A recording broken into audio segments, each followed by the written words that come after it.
بسم الله الرحمن الرحيم والليل إذا يغشى والنهار إذا تجلى وما خلق الذكر والأنثى إن سعيكم لشتى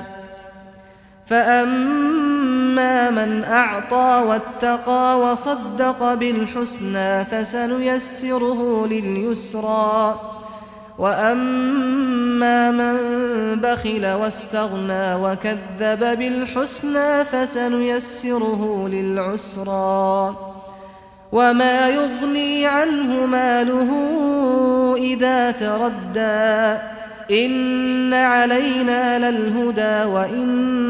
لنا للآخرة والأولى فأنذرتكم نارا تلظى لا يصلاها إلا الأشقى الذي كذب وتولى وسيجنبها الأتقى الذي يؤتي ماله يتزكى وما لأحد عنده من